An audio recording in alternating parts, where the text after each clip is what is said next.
The following segment is sponsored by Northwest Honda Dealers.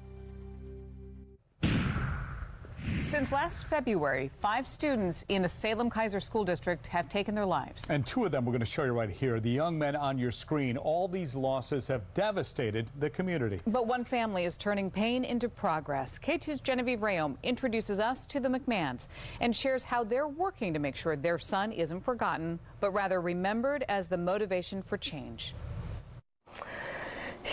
Handsome, loved football, absolutely loved football. Ben McMahon. His heart was as big as he was. 14 years old, a big guy with even bigger dreams. He wanted to be a high school history teacher, and he was going to go to Montana State. Until suddenly, his plan shattered.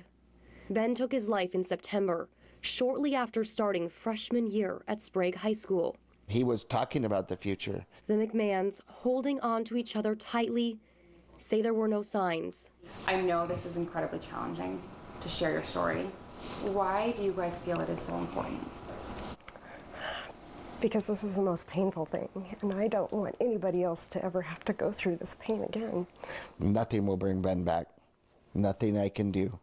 You know, I can grieve and mourn and all of that, but it's about saving the next kid. Sprague suffered 2 suicides just this school year. The most difficult start to a school year that I've ever had to experience. The second, junior Aaron Brown, just weeks after Ben's death. Aaron's sense of humor and personality was phenomenal. The losses weigh heavy, especially on Superintendent Christy Perry. You know, I sat with one family and I thought, oh my gosh, could I be this amazing and resilient when my own child had killed themselves? I don't know. These signs went up all around Sprague shortly after Aaron's death.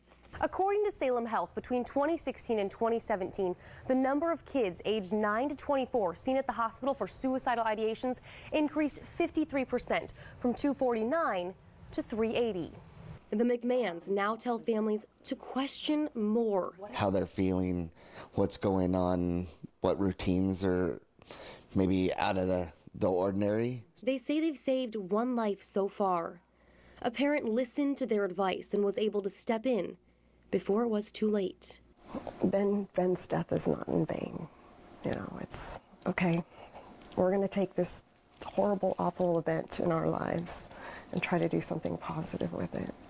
They're doing what they can to save the next big dreamer. Genevieve Rayom, K2 News. The school district is also working to prevent more suicides. And we know that we're the difference. We're the place. Every kid shows up to school. Following Ben and Aaron's death, the full staff at Sprague got trained in QPR, question, persuade, and refer. QPR teaches people how to handle difficult conversations and spot subtle, concerning cues. The district says all school counselors in Salem-Keizer have also learned QPR. I will be motivated to do whatever I can as a principal because what has happened in the past year has been the most difficult thing I've had to go through personally or professionally in my entire life.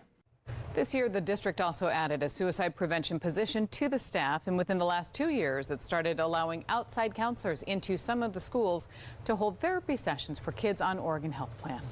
Well, we know Salem is dealing with an abnormally high number of suicides, and as we've seen many times, we are in a crisis right now. We wanted to see what other districts are struggling with suicides. We reached out to a few school districts across the state. Hillsborough has had 3 confirmed suicides in the past year. Medford says they've had 0. Beaverton has had 1 since 2014. And Deschutes County, schools don't track student suicides. That is also the case for Portland Public Schools. There's a bill working its way through the Capitol right now that would change suicide reporting in Oregon. Senate Bill 485 would require school districts and post-secondary institutes to report suicides of people 24 and younger to the Oregon Health Authority. It's supposed to help with tracking and decrease risk of contagion. The nonprofit Crisis Text Line recently released new data showing the best way to ask someone if they are suicidal. The group used artificial intelligence to analyze 75 million text messages. It found texters were were almost twice as likely to feel less suicidal when a counselor used a compassionate approach as opposed to a blunt one. Here's an example of what they say works, saying, "I just want to check in. Have you had any thoughts about death or dying?" Research shows that works better than bluntly asking, "Are you feeling suicidal?" They also say it was ineffective to say things like, "I'm sorry, but I have to ask," because that might imply you don't want to talk about it. Either way, experts say it's always better to talk to someone. You can get help at the National Lifeline, 1-800-273-TALK, or text HOME to 741-741. For more information, go to suicidepreventionlifeline.org. Well, students and staff at Rex Putnam High School in Milwaukee celebrated National Pink Shirt Day during the lunch hour. The event was sponsored by the school's Unity Club as an effort to combat bullying.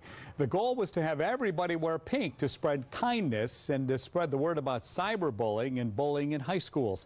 The national event was held yesterday, but Rex Putnam was closed because of snow. The school decided to go forward with it today anyway. Especially with all the kids using internet and social media, bullying is becoming more and more rampant, and we just want to have an awareness of collective kindness. The event featured a Kindness is Better photo booth, a raffle, and plenty of pink accessories and clothing. More than 175 countries around the world participate in this event, encouraging everyone to speak up, stand together, and stop bullying. Well, other news now.